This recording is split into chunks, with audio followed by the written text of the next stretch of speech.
आप देख रहे हैं बुलेट न्यूज इंडिया। हमारी हर खबर निर्भीक और निष्पक्ष होती है।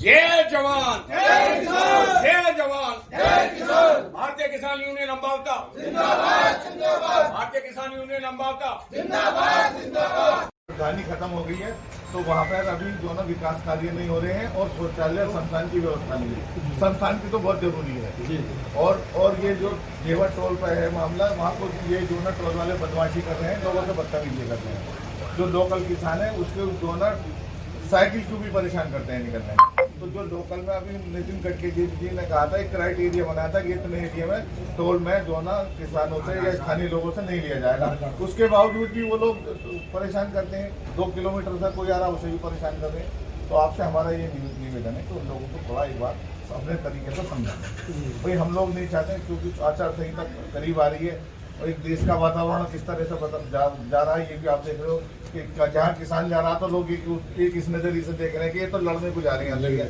हम पढ़े लिखे लोग हैं सब लोग, हम चाह रहे हैं कि बात सॉर्ट आउट शांति प्रिय ढंग से हो जाए। मान लो हमारे लोग यूनियन जाएगी, यूनियन में 4 अच्छे भी होते।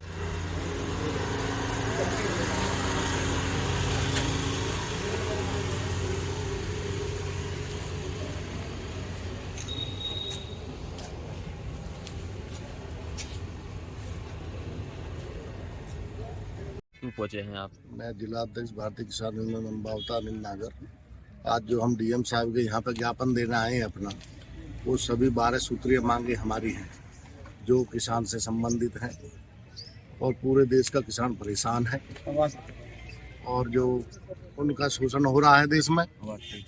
मेरा कहना ये है कि यहाँ पे सारी बातें जो अनीश गाजी जी ने राष्ट्रीय प्रवक्ता हैं, बचेजी साहब राष्ट्रीय उपाध्यक्ष हमारे हैं, लगभग सारी बात आपको बता चुके हैं। मेरा एक कहना है कि यहाँ की जितनी भी जिले की टोटल ज़मीन है वो दलाली करने का काम अथॉरिटी कर रही है। उनसे आने पाने दामों में लेके और बिल्डरों को दे रही है और कंपनी को दे रही है। यहाँ का जो रोजगार है, जो किसान खेती करता था, किसी के 4 बेटे थे, उनकी शादी उस ज़मीन को देख के पालन पोषण होता था, घर में 4 पशु रहते थे, चारा घर का होता था, खाने के लिए घर की उपज ही, वो सब इन्होंने छीन के सरमाएदार को दे दी। किसान का बेटा आज बेरोजगार की कगार पे है, आत्महत्या कर रहा है। मेरा सबसे पहला मेन उद्देश्य है कि इन सभी जिनकी भी गाँवों की ज़मीन अथॉरिटी ने ली है, उनका बच्चा उन उद्योगों में लगे जो उनकी ज़मीन पर लगी हुई है। सबसे पहला मेरा ये है। दूसरा ये है कि MSP की हमें गारंटी मिले। और ये रही उसकी बात तुम्हारा जो धरने की और उसकी प्रदर्शन की, अम्बावता कभी पीछे न था न रहेगा। अगर आगे हमारे राष्ट्राध्यक्ष जी ने कोई आह्वान किया तो हम सभी लोग दिल्ली कूच करेंगे। हमारे 18 प्रदेशों में हमारा जो है संगठन है, पूरे के पूरे 18 प्रदेश दिल्ली जाने का काम करेंगे जब भी आदेश अध्यक्ष जी का होगा। आज जो ज्ञापन है महामहिम राष्ट्रपति महोदय को संबोधित ज्ञापन हमने जिलाधिकारी महोदय को दिया है। इस ज्ञापन में हमारी ये है, जो स्थानीय यहाँ मुआवजे की समस्या है, 10% का है, प्लॉट का है, इन सब की ये भी इसमें इंक्लूड है। और अभी 2 दिन पहले ओलावृष्टि से फसलें खराब हुई हैं, उनके मुआवजे की भी इसमें हमने रखा है। आवारा पशुओं से किसानों की फसलें खराब हो रही हैं, वो हमने रखा है। और एक किसान वृद्धावस्था पेंशन यहाँ पर 1500 है, हरियाणा में 5000 है। तो हमारी मांग है यहाँ भी 5000 प्रदेश में हमारे लिए लागू हो। और एक MSP का हमारा है कि पूरे जब तक MSP लागू नहीं होगा, इस बार किसान आर पार की लड़ाई लड़ेगा। जो भी दल हमारे मांगों को पूरा करेगा उसे समर्थन देंगे, वरना तो सरकार को उखाड़ के फेंकने का मन आपके किसान ने बना लिया है। कितने सूत्र की मांगी थी आप लोगों की? हमारी 12 सूत्रीय मांग है। अगर आपकी मांगे नहीं पूरी गई तो अगला कदम आपका क्या रहेगा? अगला कदम हमारा आपके दिल्ली घेरने का है। और दिल्ली में हमारी हरियाणा और पंजाब की यूनिट काम कर भी रही है। और अब आह्वान जल्दी राष्ट्रीय अध्यक्ष चौधरी ऋषिपाल लंबावती जी का जिस दिन हो जाएगा उस दिन हम दिल्ली घेर देंगे।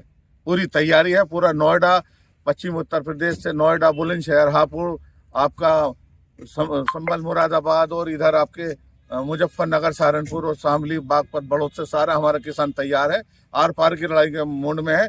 जिस दिन राष्ट्रीय अध्यक्ष जी ने आह्वान कर दिया, दिल्ली को ट्रैक्टरों से जाम कर देंगे।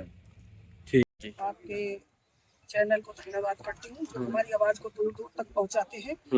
और भैया हमारी ये मांग है, हम आपको बताएं कि किसानों की जमीन तो सब चली गई, किसान क्या खाए, बोता है, लगाता है, पैसा लगाता है, और जब मार्केट में आता है तो नंगा हो जाता है किसान। अच्छा, हमारे देश का युवा है, क्या करेगा?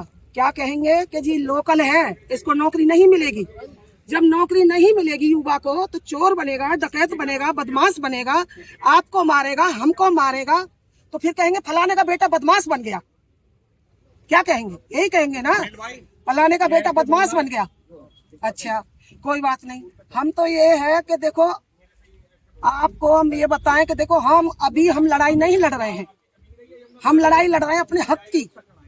हक के लिए तो दुनिया लड़ सकती है ना, हक राजी से तो मिलता नहीं है, जबरदस्ती ही मिलता है ना हक। तो हम लड़ाई लड़ रहे हैं अपने हक की।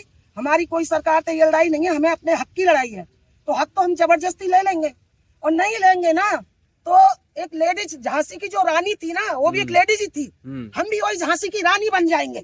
अगर हमारा हक नहीं मिलेगा तो हम झांसी की रानी बन के अपना हक ले लेंगे, जबरदस्ती ले लेंगे। हम झांसी की रानी बन जाएंगे। हम पीछे नहीं है किसी भी चीज से। हम बताएं, वो भी लेडीज ही थी झांसी की रानी, और हम भी लेडीज ही हैं, हम पीछे नहीं है। भैया, हमारे जो युवाओं को भी नौकरी मिलनी चाहिए। और जो बिजली के बिल हैं, पहले महीना में तो बिजली के बिल आते हैं 200 रुपया का, अगले महीना 10,000 का आ रहा है। तो क्या घोटाला हो रहा है भाई? बिजली विभाग वाले घोटाला कर रहे हैं। क्यों कर रहे हैं? इसको भी तो देखे ना सरकार। इसको क्यों नहीं देख रही है? ना किसान को देख रही है, ना बिजली के बिल को देख रही है, ना हमारे युवा को देख रही है। तो क्यों नहीं देख रही है भाई? किसान क्या नहीं कर रहा है? मेहनत नहीं करता किसान? 1 कुंटल मिट्टी खा जाता है किसान, 1 कुंटल मिट्टी किसान खा जाता है। और 1 कुंटल मिट्टी खा के भी किसान नंगा का नंगा क्यों है? नंगा का नंगा। तो हमें झांसी की रानी बनने में टाइम नहीं लगेगा। हम लड़ाई लड़ेंगे, हम झांसी की रानी बनेंगे। जय जवान जय किसान। किन मांगों को लेकर आए थे? देखिए, मांग तो मुख्य हैं, और किसान तो हमारे देश में बेचारा बनकर ही रह गया है। समस्याएं अनेक हैं, समाधान कुछ नहीं, और खासकर तो इस बीजेपी सरकार में। ये जो हमारी मांगे हैं, हमारे जो प्रवक्ता हैं, राष्ट्रीय प्रवक्ता अनीस गाजी जी ने बता दिया, लेकिन इसमें 2 शब्द मैं जोड़ देता हूँ कि बहुत सारे लोग हैं जो बुद्धिजीवी बन करके ये कहते हैं कि भाई एमएसपी अगर दे दी गई तो सरकार पर बोझ पड़ेगा। ये सब बकवासपने की बातें हैं। जब देश के अंदर एमआरपी है तो एमएसपी क्यों नहीं होनी चाहिए?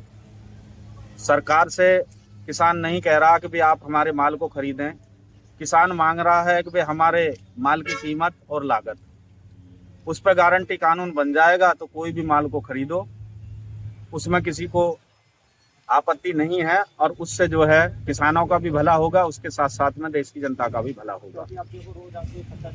सवाल है गौतम बुद्ध नगर का, कि गौतम बुद्ध नगर के अंदर इतनी समस्याएं आ रही हैं कि जिसमें शासन और प्रशासन, सरकार सुनने के लिए तैयार नहीं है।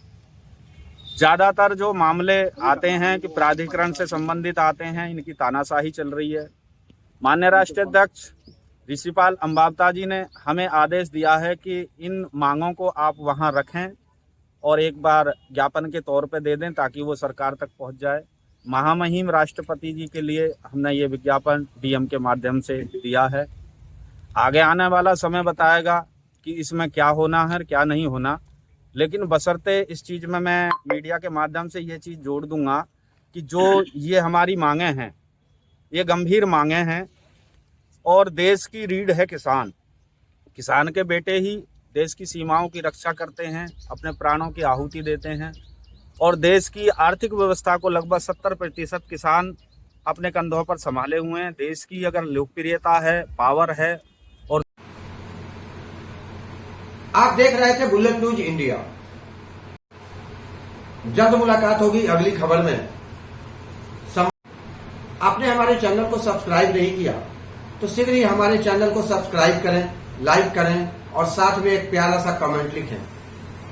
हमारा यह चैनल आपको कैसा लगा अपने कमेंट के माध्यम से मुझे यह भी बताएं, और कोई अच्छी सुझाव हो तो ये भी अवश्य दें।